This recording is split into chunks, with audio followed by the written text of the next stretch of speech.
We're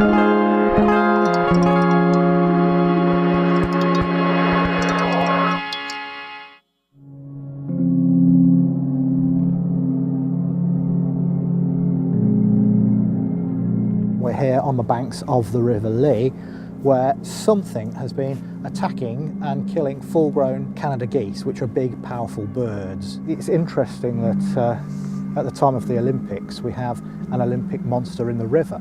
Richard. Hello Richard, Mike Wells, hi. Nice to meet you. Thanks for coming to discuss the great Olympic monster of the River Lee.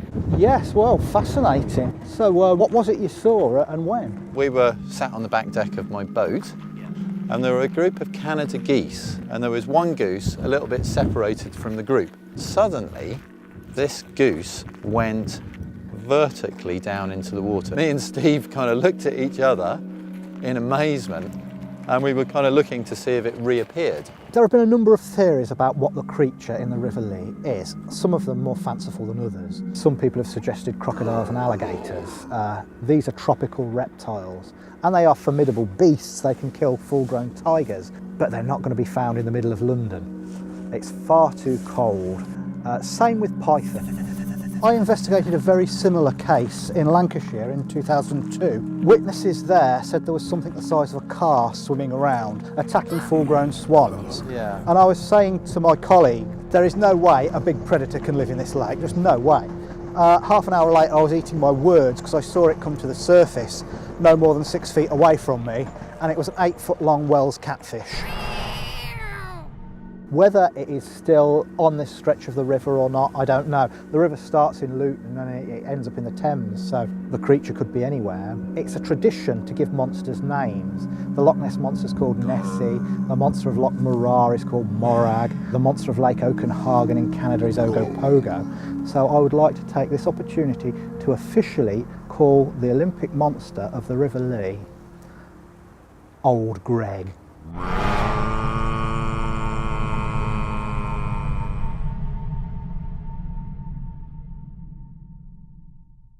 So another fallacy of the Green Games is what's actually happening to places like Leighton Marshes, which is, if you've ever been there, it's one of those parts of London that makes you think that you're not actually in London if you ignore the pylons. So when they started digging all this green land up, they suddenly went, oh, there's a reason why there's been mounds of earth and piles of earth on top of it. It's because there's a lot of asbestos from the buildings from before the Second World War. Oh dear, this is a problem. And the other thing that they've done to that now is because it's a greenfield site. I don't know if you know what a greenfield site is, but it's a patch of land that hasn't actually been developed on.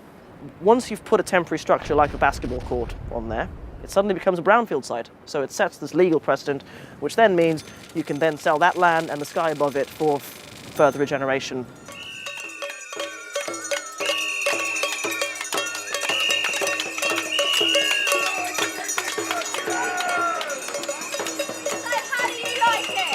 It's been very hard for us to make our voice known. That's why we're here today. That's why we have to come and we have to make a racket. It's not because we haven't exhausted every legitimate channel, because we have, and we have not been listened to.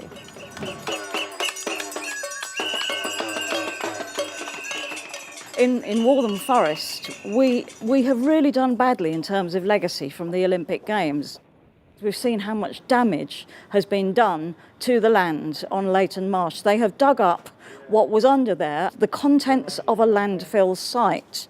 And we believe the whole thing is too high a price to pay for 5 weeks of games into our countryside in one of the poorest parts of the capital.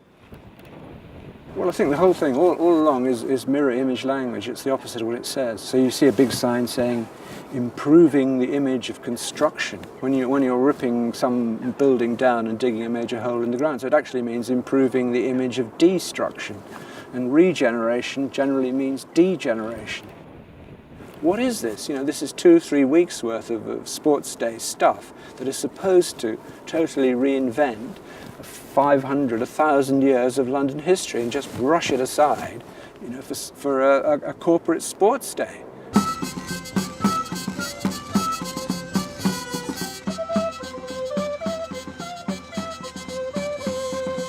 The word Olympic didn't come into the Games here until 1636. The Games were started in 1612. because the Olympic Games had stayed here since the 1600s, the Olympic Commission came here to learn about the Olympic Games. So that is really special. For 1 second, I'm just going to put my phone on silent within my little man bag. Right, okay, so it was a much bigger event 400 years ago, so they had things like horse racing going on, there was wrestling, which we still do a little bit of. One of the most popular events involved a person holding a pig and attempting to sing at the same time. Well, it's a piglet really rather than a pig, but if you imagine the piglet is going to wriggle quite a lot, and so you've got to try and hold it while singing at the same time. Climbing the greasy pole, where women would scrabble to get to the top of a greasy pole and retrieve some petticoats from the top, which they then won. When you learn swordsmanship with a traditional English backsword such as this, which is the steel sword, obviously when you're training to sword fight, it's a very dangerous art and skill to learn. So traditionally people would use a wooden waster and use the cudgel. Basically, you're allowed to hit anywhere. Try to be careful of obviously the groin area. It's quite painful. I got my kneecap split open with a steel a couple of months ago. That wasn't pleasant. Fairly serious, drew blood. Originally, opposed to fighting for a prize bag of money, you would fight for a good hat with a good cockade of feathers. If at the end of the day that you won and you became champion, just wearing the hat around the local community was such a symbol of kudos, if you like. It was super 16th century, 17th century bling. The shin kicking is probably the most popular event for spectators. Personally, I don't see why they couldn't have shin kicking in the Olympics, and I mean there's certainly some other sports in the Olympics which I think you could quite easily replace. So probably synchronised swimming I would replace with shin kicking.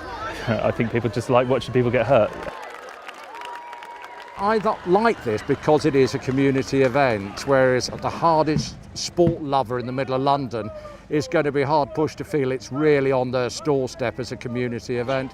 This has always been about being very inclusive. It doesn't matter who you are. And again, in terms of the sports, anybody can enter the sports. There's no us and them. There's no corporate sponsors and VIPs box and things like that. It's all, everybody's in it together.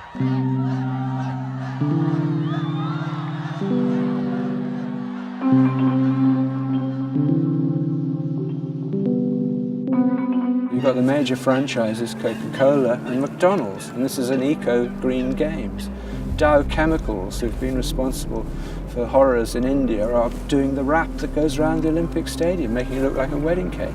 Everything is just turned on its head. Everything is absurd and quite ridiculous. When London bid to host the Games, we promised the world that we would have the most sustainable Games ever.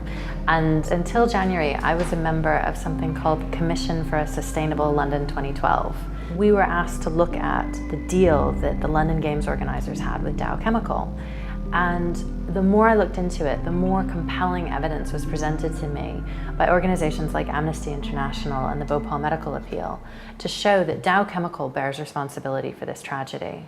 In the end, I wasn't able to feel comfortable being part of a body that defended Dow Chemical and claimed that it was a sustainable company.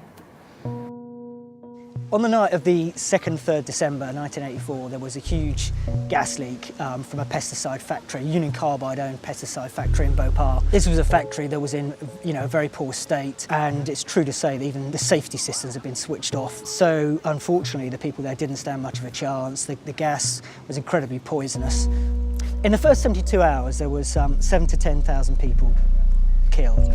Now, we accept that Dow never owned or operated the plant, as we are so often told in the media, but they did acquire Union Carbide outright, and they have a very strange relationship with Union Carbide, which is one of not just ownership, they're effectively one and the same. High-level executives from one sit on the board of the other. Dow Chemical in Bhopal is responsible for a situation that is seeing generation after generation of children born with the most appalling birth defects.